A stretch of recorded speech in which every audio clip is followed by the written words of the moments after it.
Bismillahirrahmanirrahim. Assalamualaikum warahmatullahi wabarakatuh. Perkenalkan, nama saya Muhammad Salman Abdurrahman, kelas 3D.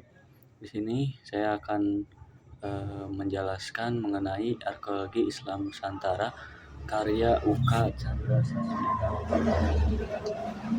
Di sini saya kebagian bab mengenai pengaruh Tionghoa di tanah Pasundan terhadap tinjauan sejarah kebudayaan.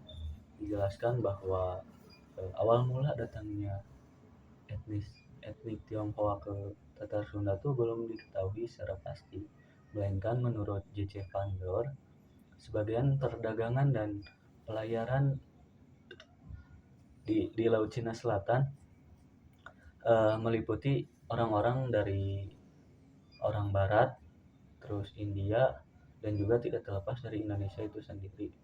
Karena jalur perdagangan ini dari India dan juga Cina ataupun Indonesia sebagai tempat persinggahan tuh tentunya pasti tersambung gitu. Dikuatkan dengan bukti utusan dari Roma yaitu Marcus Aurelius yang datang ke Tiongkok tahun 1660 Masehi. Beliau mengungkapkan bahwa di sana terdapat adanya orang-orang dari India ataupun Indonesia yang datang juga ke kerajaan Tionghoa. Kemudian menurut ahli Walters, bukti yang bisa dipertanggungjawabkan ada pada abad ke-5 Masehi tentang datangnya etnis Tionghoa ke Tatar Sunda.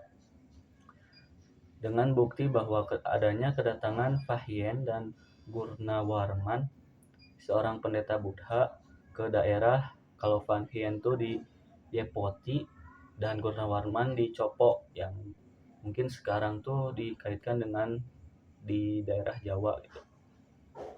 Dan adapun kerajaan yang tertua ketika masa itu ada kerajaan Tarumanagara. Dengan banyaknya juga bukti prasasti yang terdapat di Bogor, kemudian di Banten, kemudian di Jakarta. Nah, sejarah hubungan Tiongkok dan Indonesia itu tidak hanya terlepas pada hubungan diplomatis saja seperti pengiriman pendeta kayak tadi, itu juga melewati jalur perdagangan. Nah, adapun yang bukti yang paling kuat tuh ketika datangnya Laksamana Cheng Ho. Yang Laksamana Cheng Ho tuh yang mempunyai atau melaksanakan ekspedisi keluar negeri seberang sebanyak 7 kali. Nah, ketika ekspedisi yang pertama yaitu ke daerah Jawa. Daerah Jawa ini meliputi ke Jawa, ke daerah Jawanya tuh ke daerah Indonesianya tuh ada di Jawa, kemudian Samudra, Lambrim, dan juga Palembang bersama seorang Mak Huan.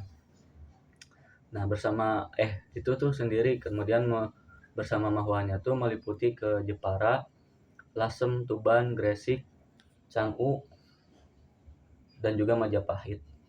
Kemudian balik lagi melewati Demak, Pekalongan, Cirebon, Sunda Kelapa, Lampung, dan juga Tulang Bawang serta Palembang. Kemudian para ahli juga menyebutkan bahwa datangnya Laksamana Cheng Ho ini untuk menyebarkan agama Islam di daerah Sunda khususnya. Kemudian pada naskah Carita Purwaka Caruban Negari karya Pangeran Arya Cirebon tahun 1720 disebutkan bahwa pelabuhan yang berada di Dukuh Pasambungan yang terletak di kaki Bukit Sambung dan Amparan Jati banyak disinggahi oleh para pedagang baik dari luar maupun dari dalam negeri. Tidak terlepas dari Laksamana Cheng Ho itu sendiri yang bermukim selama 7 hari dan banyak diiringi oleh para pelayannya gitu. Nah, di naskah itu diceritakan bahwa Laksamana Cheng Ho dan Mak Huan bernama Wai Ping dan Teng Ho yang ingin yang mau berlayar ke Majapahit. Nah, sebelum berlayar ke Majapahitnya tuh oleh yang berkuasa di pelabuhan itu Ki Gendeng Jomajan dibekali seperti garam, terasi, beras, kemudian rempah-rempah dan juga kayu jati. Dan ini juga tercatat di catatannya Mahuan yang bilang yang dengan judulnya Ying Yai Senglan. Nah, dalam perkembangan migrasi orang Tionghoa ini mereka membuat satu perkampungan yang disebut dengan kalau sekarang tuh pecinan. Dan ketika masa VOC itu pemerintah Belanda membuat kelompok etnis Tionghoa yang dipimpin oleh satu kapten atau bisa dibilang Sobingkong. Nah, dalam perjalanan ini awal mula Tionghoa tidak dianggap tidak bisa menyaingi lah kepada VOC sendiri.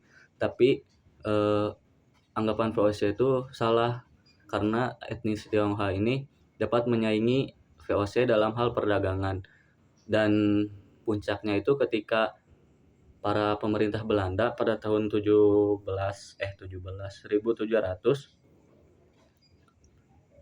para etnis Tionghoa ini dikirim ke Sri Lanka dan Afrika, yang mana membuat adanya pemberontakan oleh etnis Tionghoa tahun 1740 yang menyebabkan para etnis Tionghoa ini disimpan atau ditempatkan di luar benteng kota yang kalau sekarang itu disebut Glodok. Adapun pada masa abad ke-20 ketika masa penjajahan Belanda, para penjajah tuh membagi yang ada di Hindia Belanda tuh menjadi 3 golongan. Yang pertama golongan Eropa, kemudian yang kedua golongan Asia Timur, dan yang ketiga golongan pribumi. Adapun pada masa kemerdekaan banyak upaya untuk menyamakan dengan Tionghoa gitu. Bukan maksud menyamakan di sini tuh menjadikan Tionghoa tuh sebagai orang yang bermukim di Indonesia gitu. Dengan didirikannya PKB atau Badan Komunikasi Penghayatan Kesatuan Bangsa dan juga PITI Persatuan Islam Tionghoa Indonesia sebagai upaya bentuk asimilasi dengan para pribumi. Nah, dapat disimpulkan bahwa pada abad 15-17 para etnis Tionghoa ini lebih kepada perdagangan. Adapun pada masa abad selanjutnya para etnis Tionghoa ini lebih kepada bermukim gitu, menempati daerah-daerah khususnya di Tatar Sunda. Kemudian ada budaya etnik Tionghoa yang bisa mempengaruhi di Tatar Sunda. Contohnya bahasa. Yang pertama bahasa. Para etnis Tionghoa ini tidak mungkin ketika bersinggah ke suatu daerah tidak menyamakan bahasanya gitu. Nah, disebutlah dengan bahasa keakraban yang dimana menyesuaikan dengan daerah setempat. Contohnya seperti ketika Tionghoa ini berada di Sunda, berarti mereka harus menyesuaikan dengan bahasa Sunda gitu. Walaupun memiliki dialek sendiri yang bernama Hokkien atau Tenci. Adapun dalam sistem religinya meliputi adanya 3 gitu. Yang pertama Taoisme yang memuat 3 nilai. Yang pertama Taute atau kebenaran, kemudian hukum alam dan juga kebajikan. Kemudian yang kedua Juyan atau wajar yang dimana harus selaras dengan alam. Kemudian Wu Wei atau tidak campur tangan dengan alam. Dan yang kedua ada Konfusianisme yang kalau dalam sekarang tuh Konghucu yang memiliki ajaran humanisme atau kesejahteraan manusia dalam hubungannya terhadap masyarakat yang lainnya. Kemudian ada Buddhisme yang dipengaruhi oleh orang-orang India yang masuknya kepada masa dinasti Han dan juga pada masa dinasti Han yang dimana memuat adanya Dewi Welas Asih atau Kuan Im yang memiliki 33 wujud, dan wujud yang terkenalnya tuh berbaju putih dan membawa air suci dan bertangan 1000. Adapun upacara perayaannya ada seperti Imlek, kemudian Cap Gomeh, Cengbeng, Pecun, dan Cioko. Kemudian dalam bangunan keagamaannya ada kelenteng, yang dimana ada di Jakarta tuh ada 24, kemudian di Jawa Barat ada 3. Dan ketika diteliti oleh Direktorat Purbakala bahwa kelenteng yang disinggahi oleh Laksamana Cheng Ho tuh bernama Kelenteng Pak Bogong di daerah Jakarta kalau tidak. Kemudian ada seni bangunan dan ragam hias. Bisa terlihat di pemakaian piring-piring Tionghoa dari zaman dinasti Ming itu ada pada arsitektur kesul tembok Sitinggil, kemudian gerbang keraton yang ada di Cirebon. Kemudian seni sastra yang dibuat oleh sastrawan Tionghoa yang ada di Indonesia, yang mana dalam bahasanya itu bahasa Melayu dan beraksara Latin. Contohnya seperti syair burung dan mengimpi karya Tankit. Kemudian yang seterusnya ada pengaruh makanan Tionghoa kepada Tatar Sunda, ada seperti tauco, kecap, toge, tahu, siomay, bakso, dan juga mie. Dan juga penggunaan alat makan seperti sumpit itu datang dari Tionghoa. Kemudian ada mata uang pada zaman Kesultanan di Cirebon dan juga kolonial. Mata uang kepang atau Tionghoa itu masih digunakan gitu. Dan juga masih digunakan atau berlaku di masyarakat. Dan pada Kesultanan Cirebon juga mata uang itu pernah diberikan atau dikerjakan gitu pada orang Tionghoa. Kemudian seterusnya ada keramik. Yang keramik ini yang ada dengan pengaruh Tionghoa ini ada di Keraton Kesepuhan, kemudian dan juga di makam Sunan Gunung Jati. Dan juga ada di situs kuno di Banten, di daerah Sukadiri, yang mana ini tuh juga dikaji oleh para ahli dan juga disimpan di museum di sana gitu di daerah Banten. Mungkin cukup sekian dari saya mengenai penjelasan.